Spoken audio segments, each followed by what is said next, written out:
अन्य समाचार पर नजर करिए तो डांग जिल्लाમાં અકસ્માતની ઘટના બની છે। ઘાટ માર્ગ પર બસ પલટી જતા બે બાળકના ઘટના સ્થળે જ મોત નીપજ્યા છે, જ્યારે એક વ્યક્તિ લાપતા છે।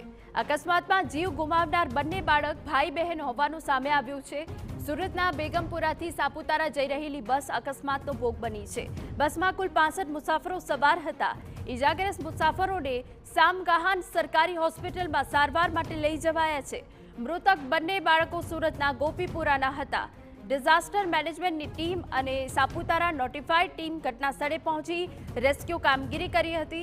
આ જે બસ હતી જેમાં 65 લોકો સવાર હતા અને ઘાટ માર્ગમાં બસ પલટી ગઈ અને આ દુર્ઘટના બની છે। જો કે બે બાળકોના ઘટના સ્થળે જ મોત થઈ ગયા છે અને આ બંને જે બાળકો છે તે સુરતના છે અને બંને ભાઈ બહેન હોવાની વિગતો મળી રહી છે।